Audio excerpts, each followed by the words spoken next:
la palabra al doctor Encina. Muy buenos días, señor presidente del Consejo de la Magistratura, señores miembros del Consejo de la Magistratura, señores miembros del Tribunal de Honor, a todos los presentes, muy buenos días. A mi parecer, cuando hablamos de un Estado social de derecho, nos referimos a que el Estado debe garantizar la protección de los bienes jurídicos establecidos en la Constitución Nacional. Y en este contexto es el Ministerio Público quien debe velar por la ley de acuerdo a lo que establece la Carta Magna. En su rol, el Ministerio Público debe procurar que toda violación a la ley penal sea debidamente sancionada. Debe impulsar una cultura de respeto a la ley y, por supuesto, debe generar en la población una expectativa de la aplicación y el cumplimiento de la ley, tratando, por supuesto, de evitar distorsiones y particularidades que se puedan dar en la aplicación de la misma. Cuando hablo de mi percepción sobre el Ministerio Público, entiendo que el Ministerio Público debe hacer uso de su facultad de actuar de oficio y debe fortalecer la persecución penal. El Ministerio Público no puede esperar que las víctimas inicien la acción penal para empezar a generar el movimiento judicial que se espera. El Ministerio Público, ante la noticia criminis, inmediatamente debe tomar la acción penal dentro de lo que establece la Constitución Nacional y las reglas del debido proceso. Asimismo, cuanto más repetitivos sea la comisión de ciertos delitos, con mayor firmeza e interés debe iniciar la acción penal. El diagnóstico que tengo sobre el Ministerio Público es muy parecido al diagnóstico que he encontrado en las diferentes instituciones de transporte donde he tenido la posibilidad de administrar y también de supervisar. Hemos encontrado un funcionariado que se encontraba más que nada prestando servicios más a los transportistas que al gobierno o que al Estado. Hemos encontrado muchos casos de corrupción y hemos tenido que aplicar los controles internos y, por supuesto, gracias a esos controles internos hemos llegado a prácticamente sumariar, descontratar o denunciar a casi una centena de funcionarios que han sido encontrados en actos de corrupción. A muchos de ellos inclusive le hemos aplicado cámaras ocultas y finalmente, gracias a eso, hemos tenido un plantel comprometido como para poder desarrollar el transporte público en forma. También hemos levantado casi una decena de medidas cautelares y hemos denunciado a una gran cantidad de jueces, de los cuales inclusive algunos han perdido el cargo. El año pasado, a final del año pasado, quizás recordarán que una jueza de Villa Hayes había perdido el cargo con motivo de emitir una totalmente ilegal medida cautelar para beneficiar a una empresa de transporte. Y a partir de ahí nos dimos cuenta de que podíamos dar el segundo paso, que era el enfrentar la mafia histórica del transporte público. Una mafia que realmente tenía mucha protección política. Pero hemos sabido aguantar las consecuencias de poder enfrentar a la mafia del transporte público. Y hoy tenemos un transporte público mucho más condescendiente con el usuario, que busca dignificar en su viajar cotidiano.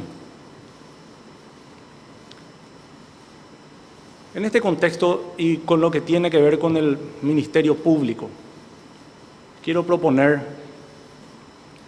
sistemas de control que puedan llevarnos a un buen funcionamiento de una institución que realmente ha perdido la credibilidad. Quiero proponer, en primer lugar, un sistema de monitoreo y control cuantitativo realizado por el Departamento de Estadística, dependiente de la Dirección de Política Criminal del Ministerio Público, que pueda darnos como herramienta la cantidad de causas existentes en cada una de las unidades del Ministerio Público.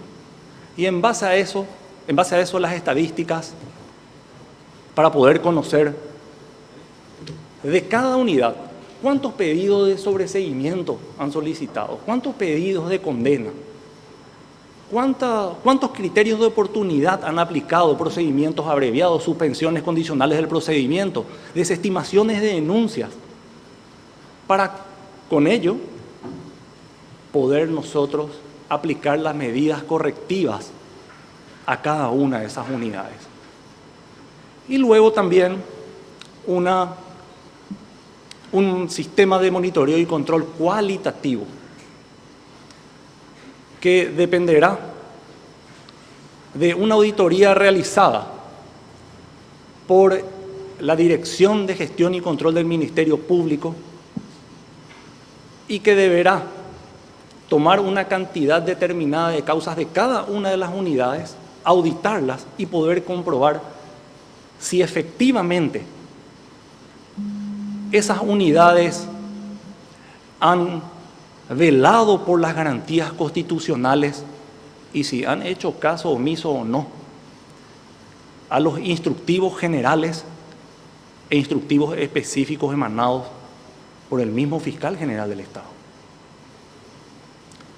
Ahora bien, en cuanto a las autonomías con que goza actualmente el Ministerio Público, tenemos la autonomía administrativa y la autonomía funcional. La autonomía administrativa, que garantiza la independencia de poder administrar sus propios recursos, y la autonomía funcional, que permite contar con una independencia de criterios, sin injerencias políticas de otros poderes del Estado o de otras instituciones. Estas autonomías son imprescindibles para poder lograr la celeridad que hoy la ciudadanía está pidiendo al Ministerio Público.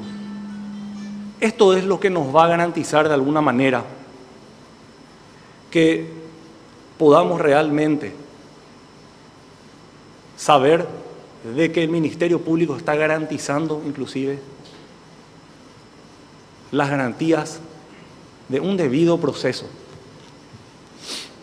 Y por último, quisiera explayarme sobre mi propuesta relacionada con el compromiso personal con la defensa de derechos humanos y derechos democráticos. Siempre es muy bueno recordar de que los derechos humanos tienen validez universal y los derechos humanos en la realidad deben servir como protección no solamente a la víctima, sino también al denunciado, también a las personas que son pasibles de interrogatorios agresivos y por supuesto también a las personas que están privadas de su libertad. Existe una estadística realmente muy preocupante que tiene que ver con las personas que son privadas de su libertad. Solamente el 24% de toda la población penitenciaria hoy cuenta con condena. Y al respecto, debo transmitirles mi propuesta. Como primera propuesta de llegar a la Fiscalía General del Estado, voy a convertir 2 o 3 unidades ordinarias en unidades de liquidación de causas de personas privadas de su libertad. tener 2 o 3 unidades que se dediquen solamente a llegar a un estado de sentencia para las personas privadas de su libertad. Y por supuesto, también la realización de un instructivo específico para estas unidades para que procuren, en los casos de personas privadas de su libertad que hayan sido encontrados en flagrancia, procurar la aplicación de procedimientos abreviados. Pero es importante acotar de que esta propuesta tiene que venir de la mano de una articulación verdadera con la Corte Suprema de Justicia y también con el Ministerio de la Defensa Pública, porque ellos forman parte de este proyecto y por supuesto que hay que articular con ellos para poder dar el resultado deseado. Debemos lograr mejorar el acceso a la justicia y por supuesto también lograr la transversalización de los derechos humanos en todo el Ministerio Público. ¿Con miras a qué? Con miras a lograr la eficiencia y la eficacia del Ministerio Público, que es lo que la gente hoy está pidiendo. Y por supuesto, mostrar también a los organismos internacionales que el Paraguay es una república comprometida con los derechos humanos. No vengo a proponer ninguna fórmula mágica. En realidad, desde mi perspectiva, lo único que vale es la aplicación de la ley y esa es mi propuesta principal. Muchas gracias. Gracias, doctor Encina. Los miembros del tribunal que deseen formular consultas.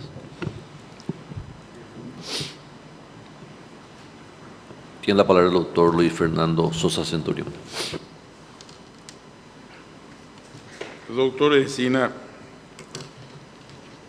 me ha gustado su capacidad de precisar conceptos y de realizar un objetivo análisis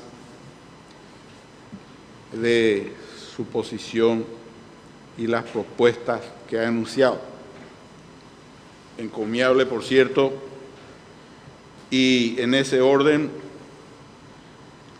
cuando usted recibe un presupuesto que es aprobado en el Parlamento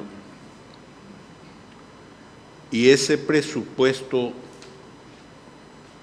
llega de vuelta con las limitaciones del presupuesto del ejercicio anterior y usted queda limitado, aunque sus deseos sean amplios, sean buenos, y ese presupuesto repetitivamente, año tras año, a usted no le otorga los recursos necesarios, por ejemplo, para poder implementar laboratorios forenses en el interior de la República, hacer trabajos de seguimiento de auditoría, que si bien es un trabajo que parece pasivo, pero es de una efectividad tremenda. ¿Cómo usted, en la funcionalidad administrativa del manejo presupuestario, usted enfocaría el gasto? Bien, primero voy a contestar a la pregunta, profesor, si me permite. Lo primero que hay que hacer en realidad es priorizar las necesidades. Muy bien. Y sobre eso empezar a construir con el resultante de lo que quedare a disposición. Sin embargo, quienes hemos asesorado a las instituciones públicas ya hace varios años, como en mi caso, y ya habiendo inclusive administrado 2 instituciones diferentes, en realidad puedo decir con toda la claridad del caso de que siempre vamos a tener el mismo presupuesto. O sea, ese es un problema que realmente nadie puede entrar creyendo que va a conseguir el aumento presupuestario correspondiente. Por supuesto, uno es articulador. Es más, una de las cualidades, en el caso del fiscal general de Estado, una de sus cualidades debe ser el de ser un buen articulador. Porque la misma Constitución Nacional, así como la Carta Orgánica del Ministerio Público, menciona, de hecho, que el fiscal general del Estado es el representante de la sociedad ante todos los órganos jurisdiccionales. Ahora bien, sí tengo que decir algo que lo he podido comprobar en la función pública. A falta de presupuesto, debe imponerse la gestión. Yo puedo decir con toda la realidad del caso que uno puede suplir la falta de un presupuesto con gestión. Y son las actividades que, por supuesto, las acciones que lo deberé hacer de llegar al cargo. Es lo que se tiene. Muchas gracias. Gracias. Gracias, doctor Luis Fernando Sosa Anturión. Tiene la palabra el doctor Rodolfo Gil Paleari. Doctor Encina, mi pregunta es la siguiente. Aparte del conocimiento específico que lógicamente debe poseer un fiscal general del Estado, para mí, en mi opinión personal, existen otros aditamentos esenciales que deben adornar la personalidad de este importante personaje, diríamos, en el buen sentido de la palabra. ¿Cuáles tendrían que ser, aparte de su conocimiento en materia de derecho, cuáles tendrían que ser las otras características esenciales que adornen la personalidad del fiscal general del Estado para que sea respetado y sea comprendido? Un fiscal general del Estado debe ser una persona con coraje, valentía. Muy bien, muy bien. Debe tener como valores la honradez y, por supuesto, la probidad. Tener valores probados.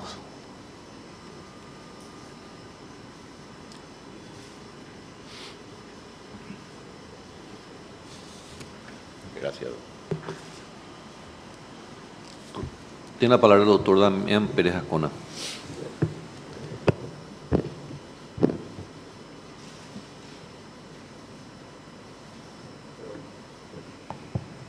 Perdón, por favor. Dentro de las medidas correctivas, o la propuesta, habías dicho que en caso de flagrancia modificaría parte del sistema y aplicación de procedimientos breves, como por ejemplo el abreviado.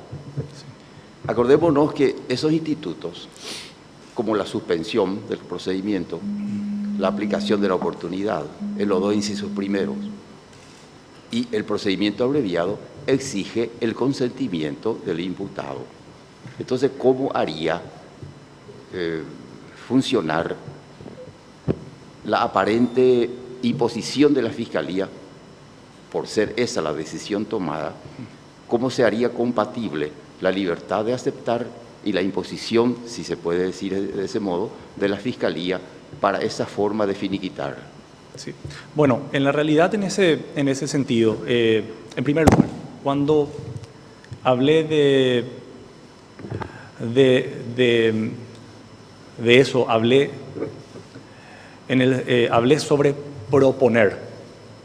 Y por supuesto también hablé en algún momento de que esto solamente puede hacerse de conformidad a lo que también puedan llegar a decir los defensores públicos y la Corte Suprema de Justicia. Recordemos que tanto los jueces como los defensores públicos y el mismo fiscal deben actuar todos para poder llevar adelante una causa penal relacionada con personas privadas de su libertad.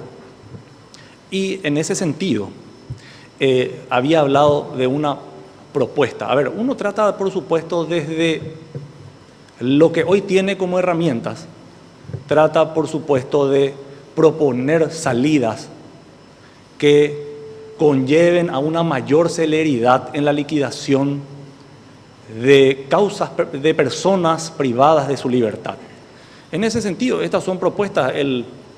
La persona que está privada de su libertad podrá aceptar o podrá no aceptar, pero son figuras que tiene nuestro Código Penal y nos permiten la aplicación.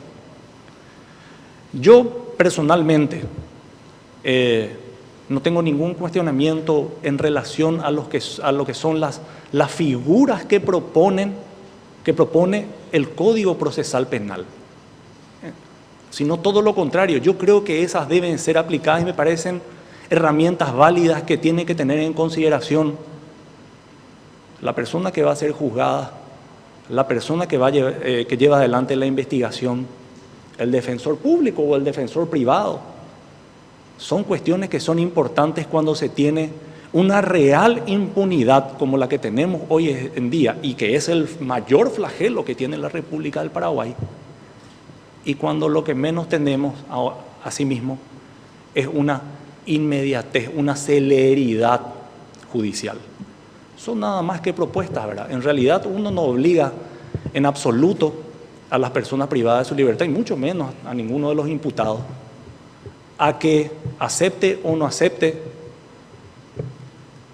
ciertas reglas que le pueden ser impuestas o ciertas figuras que se les pueden imponer. De hecho, si hablamos ya de la aplicación del mismo artículo 242, que habla de las medidas alternativas y de las medidas sustitutivas, en ese mismo momento ya un juez le está proponiendo a una persona que podría ser privado de su libertad de la posibilidad de que acepte o no. No se le está imponiendo. O aceptan las medidas alternativas o sencillamente se debe proseguir, pero lastimosamente desde otro ámbito, desde el ámbito de la privación de la libertad. A lo largo de todo el Código Procesal Penal existen medidas y figuras parecidas que no se imponen, sino que sencillamente se proponen, y está en la persona imputada o en la persona privada de su libertad en acogerse a estas medidas o no. Es más, estoy hablando de absolutamente todas las medidas y todas las figuras, salvo las sanciones definitivas, que son las únicas en las cuales no se le puede preguntar, por supuesto, a una persona que está privada de su libertad o a una persona que está imputada o acusada, si es que lo quiere aceptar o no. Sencillamente eso sí se le impone. Desde mi punto de vista, solamente las condenas son pasibles de ser impuestas. Gracias. Bien, gracias. Gracias, doctor. Tiene la palabra la doctora Amparo Samaniego Viuda de Paciel. Doctor Encina, usted manifestó que es necesario ser un buen articulador y manifestó también que incluso con la defensa pública entraría en contacto y supongo que también con la Corte Suprema de Justicia, ¿verdad? Hay un artículo al que no se le da cumplimiento de la Constitución Nacional, 25 años prácticamente, que es el que crea la Policía Judicial, que se crearía a fin de colaborar directamente con el Ministerio Público, aun cuando va a depender del Poder Judicial. Sí. ¿Verdad? ¿Usted trabajaría como buen articulador para lograr esto y sobre todo conseguir un presupuesto para esta Policía Judicial? Bien, en primer lugar, profesora, realmente es importante aclarar que lastimosamente la Policía Judicial que actuó hace unos 10 años atrás a esta parte, finalmente tuvo una valoración negativa. Y ese es el motivo por el cual la Policía Judicial finalmente terminó extinguiéndose como una figura posible con quien se pueda trabajar. Entiendo que fue inclusive en la época del doctor Latorre que se tenía un centro de investigación judicial, pero en la realidad ahí hay quizás una duplicación de facultades, con lo que finalmente se podría, habría que compartir esa investigación con la Policía Nacional, En la realidad sería prácticamente utilizar las facultades que tiene la Policía Nacional, ¿verdad? Soy de pensar que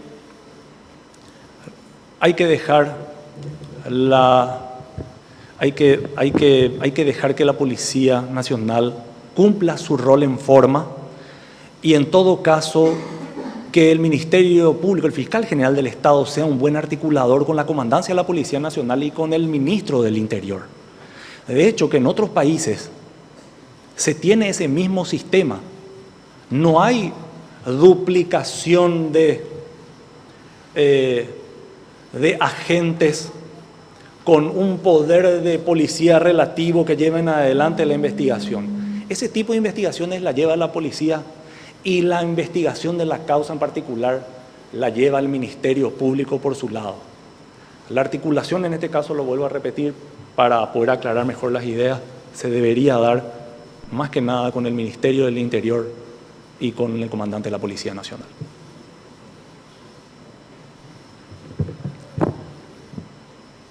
Gracias, doctora Amparo Samaniego de Pacielo. Si no hay ninguna pregunta más, los miembros del tribunal, tiene la palabra el doctor Claudio Baqueta.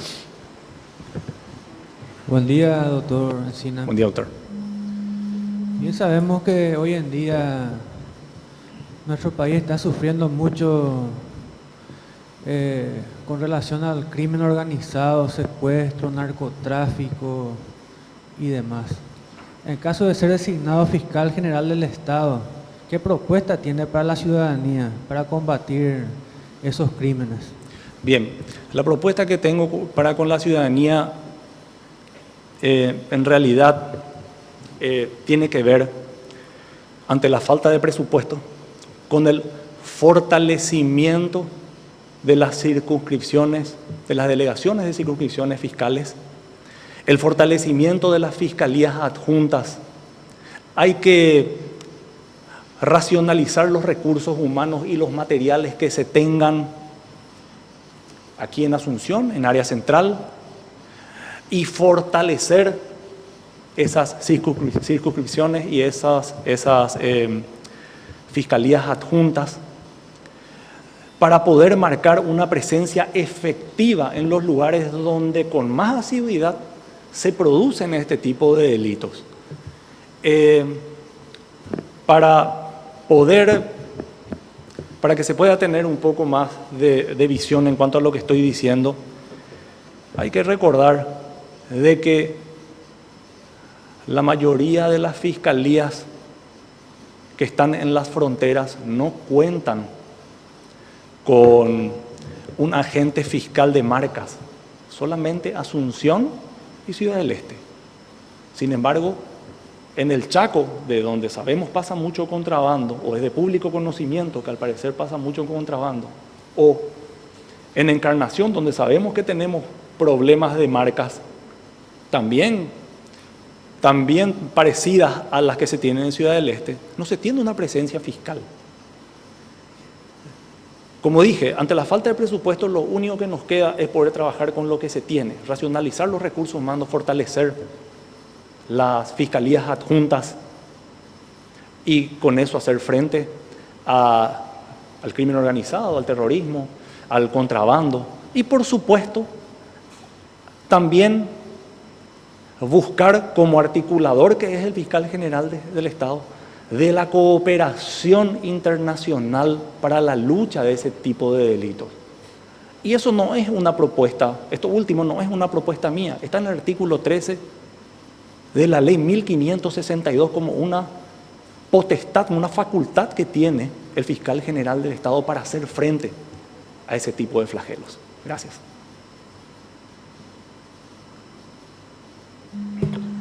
Gracias, doctor Baqueta. Tiene la palabra el doctor Cristian Crijoy.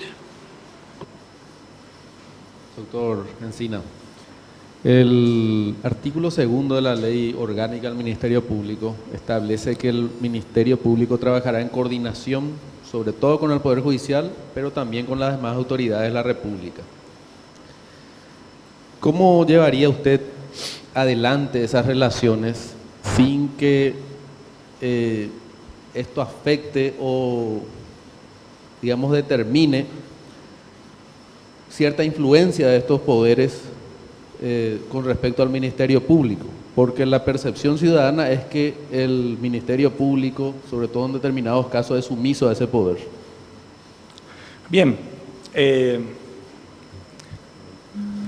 ese sentido lo primero que hay que aclarar es que en realidad el fiscal general del Estado, como uno de sus valores, también debe tener bastante cintura política, ¿verdad?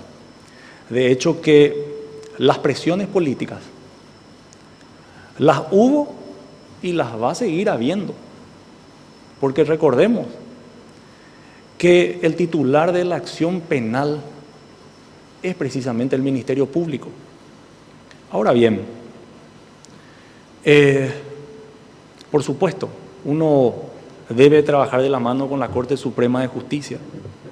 La Corte Suprema de Justicia es la que es con quien realmente el Ministerio Público va a poder desarrollar sus funciones. El estrecho relacionamiento con el Ministerio Público es el que va a llevar adelante este tipo de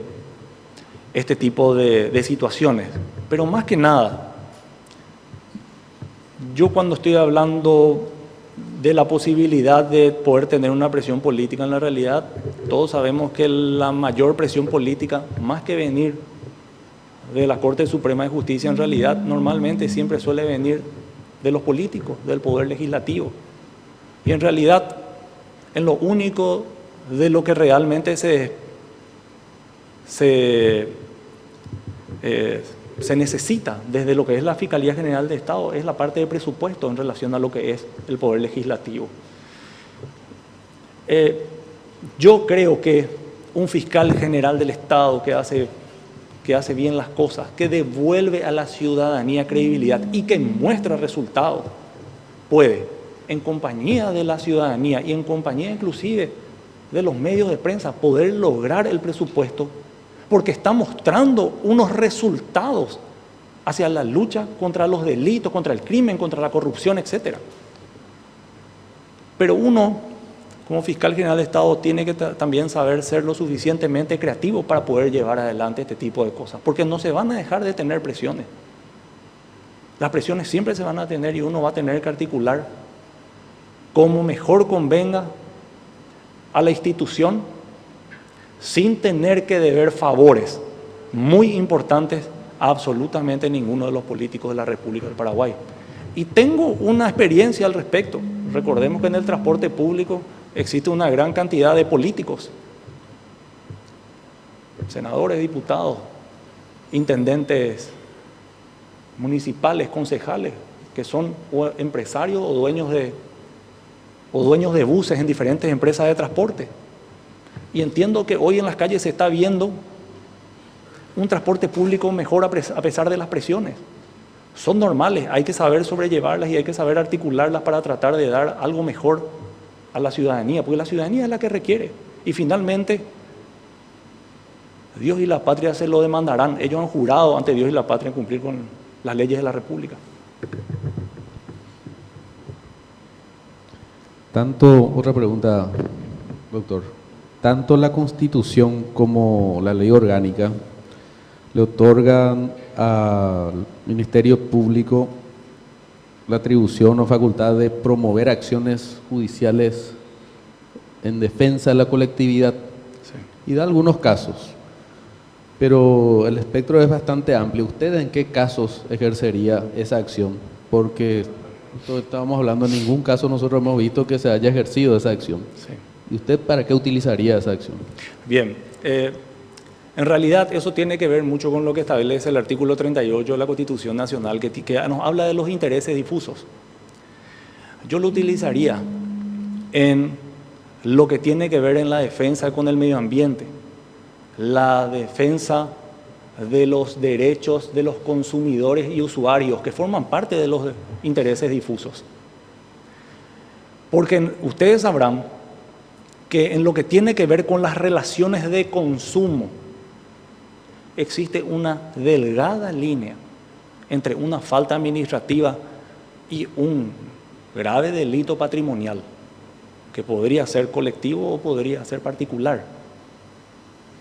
pero lo aplicaría sin lugar a dudas, más aún teniendo en consideración de que precisamente esa es una de las facultades principales del fiscal general del Estado y es tema que he defendido, que he propuesto y finalmente he defendido al momento de presentar mi tesis doctoral.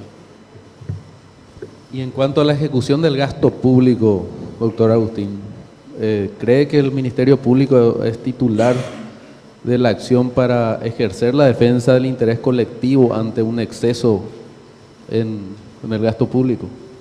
Sí, siempre y cuando por supuesto exista la posibilidad de que ese pacto público pueda tener algún desfasaje que finalmente pueda llegar a producir un delito, sí.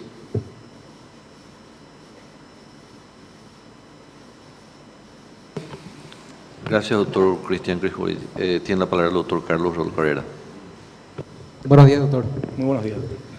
Dentro de la política de transparencia, que se suele hablar dentro de este foro en las antecesores de su palabra y también usted, ¿de qué manera el Ministerio Público debe informar a la ciudadanía el conocimiento de su labor y permitir a ella el control de su gestión? Bien, el Ministerio Público, la Ley 1562, Carta Orgánica del Ministerio Público, establece en varios artículos las formas en que finalmente debe publicar su gestión. En primer lugar, uno de los primeros artículos establece claramente de que ya los instructivos generales deben ser motivos de publicación.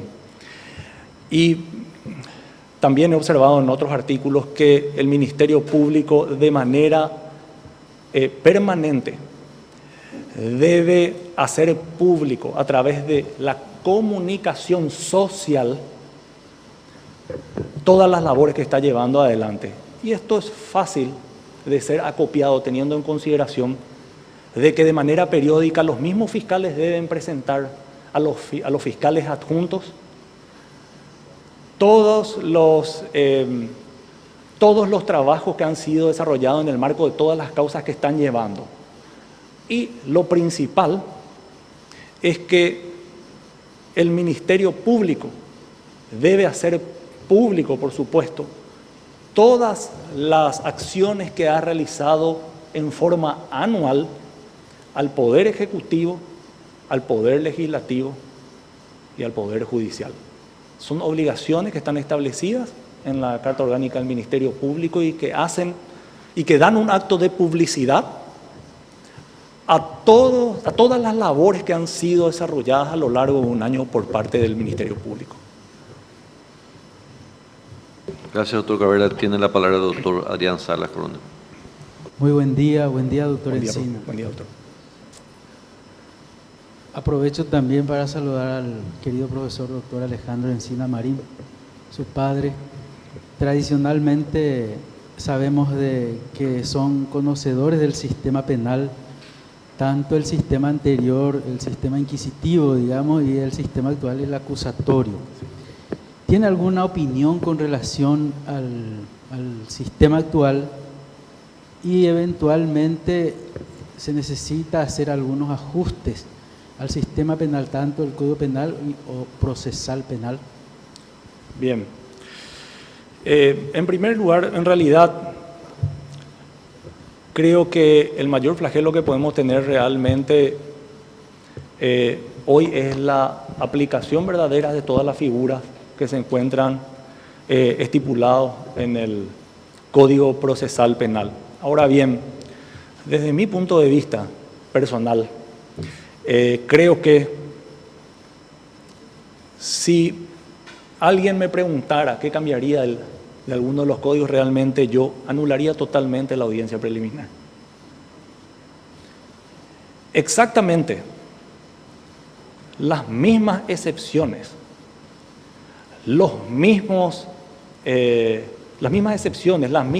incidentes y finalmente el mismo petitorio que se hace a favor o en contra de una persona que está imputada en el estadio de la audiencia preliminar son finalmente replicadas nuevamente en el juicio oral y público. En todo el proceso penal, tenemos primero una etapa preliminar que culmina con una acusación.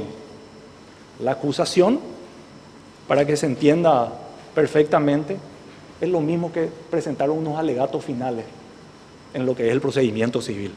Teniendo ya una acusación, habiéndose en esa etapa de acusación presentada absolutamente todas las pruebas, porque ese es el momento en que se deben presentar todas las pruebas que hacen a las partes, ya en vano tendríamos que ir a dirimir toda esta situación en una audiencia preliminar para que le sea rechazada en ese estadio y posteriormente aprobada en un estadio de juicio oral y público. Absurdo, contradictorio desde todo punto de vista. Y todos los que estamos acá recordaremos seguramente un caso de un ex ministro del Interior que se encuentra acusado por delitos de lesa humanidad, tortura, para ser bien claro. Hace 10 años que no llega a juicio oral. Hace 10 años, al parecer, sus abogados presentan una serie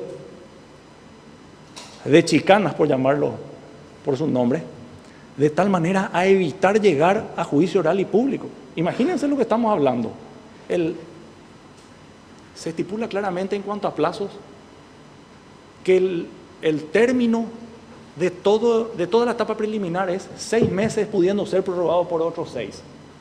O sea, supuestamente esa persona tendría que haber llegado a juicio oral y público en 1 año 2 meses, en 1 año 3 meses. Hace 10 años que no pasa de la etapa, no pasa de lo que es la realización de la audiencia preliminar, para poder replicar en un estadio algo y volver a replicarlo de vuelta en el juicio oral.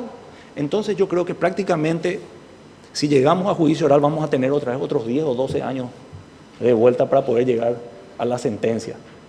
Por suerte, los delitos de lesa humanidad no prescriben, pero de todas maneras es sumamente perjudicial hacia el sistema el tener que enfrentar 2 estadios que son realmente iguales y en donde se aplican exactamente las mismas defensas.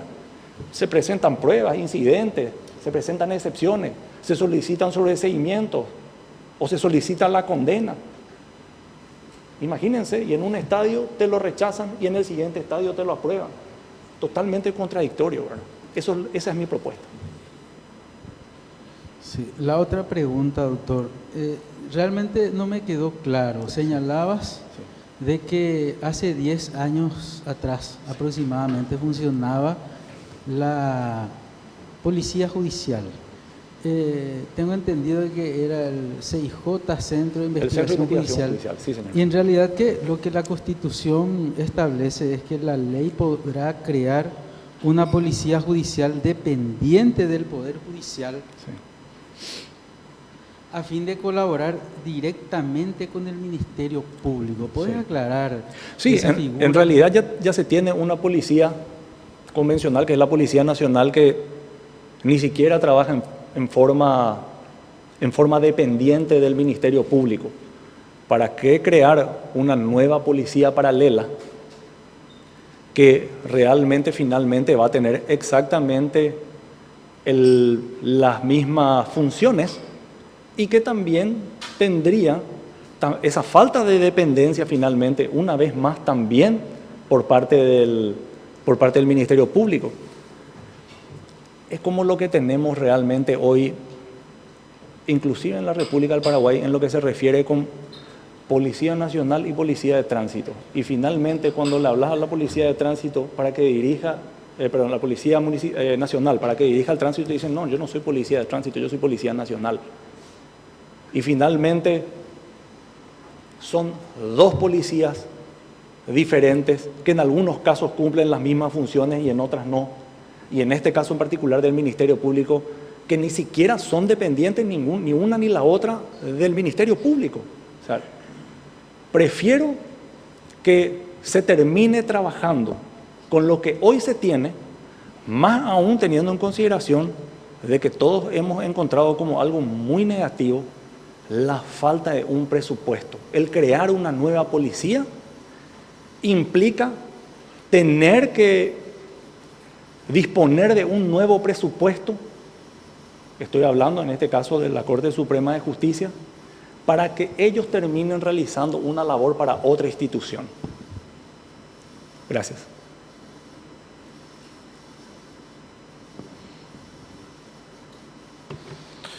Gracias, doctor Salas.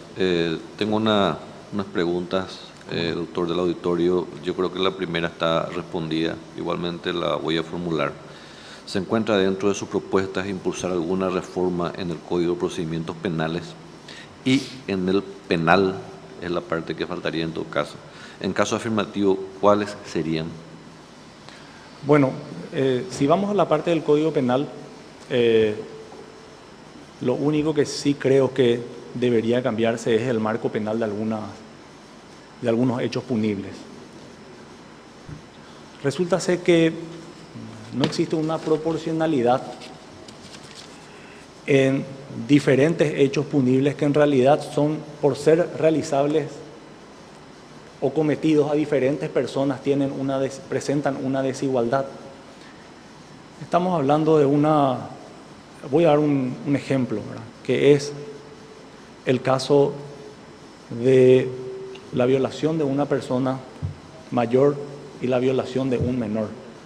La violación de una persona mayor tiene un marco penal de 5 años y la violación de un menor 3.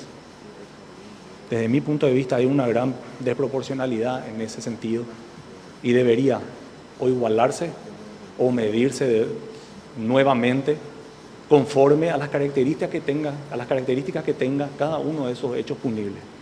Pero en la realidad hoy hay una desproporcionalidad. Pero yo no estoy hablando en ningún momento, al momento de hablar del cambio del marco penal, en ningún momento estoy hablando, por supuesto, ni de una pena de muerte, no estoy hablando en absoluto de aumentar el marco penal. Lo que estoy hablando es de darle nada más que proporcionalidad a diferentes hechos punibles. De hecho, que el problema no es el marco penal, el problema es la impunidad, el problema es el no sancionar. Desde mi punto de vista, no hay muchas cosas que cambiar, salvo en el Código Procesal Penal, lo que tenía que ver con la audiencia preliminar, y en algunos marcos penales que yo creo que deberían ser revisados, sumados, por supuesto, a nuevos delitos que se van dando, nuevos delitos que, a ver, la mente del delincuente siempre es mucho más creativa, por supuesto, y entiendo que hay nuevos delitos que, si bien están legislados, deberían ir al Código Penal. No tener por leyes separadas, sino unificarlas todas dentro del marco del Código Penal paraguayo. Gracias. Gracias, doctor. La siguiente hace referencia a un hecho en particular. Usted tuvo un incidente con un cambista en la vía pública. En caso afirmativo, ¿cómo terminó dicho incidente? En la realidad del caso, entiendo que fue una situación nada más que de confusión. Es un caso que ha quedado absolutamente en la nada cuando era realmente muy joven. Es un caso que no tuvo ninguna incidencia negativa, ni hacia mi vida, ni hacia la vida de esa persona. Tampoco fue pasible absolutamente de ningún proceso de ningún tipo. Y por supuesto ha quedado en la nada. Gracias, doctor Encina. Bueno, con esto concluimos su participación en la audiencia respectiva. El Consejo de la Magistratura, Secretaría mediante, le estará informando la siguiente etapa en este proceso. Si hay algo que usted considera importante agregar y que por una cuestión de procedimiento no pudo hacerlo, le pediría, por favor, que en caso afirmativo sea breve. Bien, nada más que que mencionar primero agradecerle a usted, señor presidente, a los miembros del Consejo de la Magistratura, a los miembros del Tribunal de Honor. Y por último, poder decir solamente lo siguiente. He entrado a este concurso porque creo en la justicia, creo que se puede cambiar las condiciones de trabajo que hoy se tiene en el Ministerio Público y habiendo, por supuesto, demostrado en las instituciones donde he prestado servicio y he tenido la posibilidad de poder generar un cambio positivo, quiero decir que en caso de entrar a la Fiscalía General del Estado voy a poner exactamente la misma fuerza, el mismo compromiso, de tal manera a devolverle a la ciudadanía la credibilidad hacia el sistema de justicia. Muchas gracias a todos. Gracias, doctor Juan Agustín María Encina Pérez.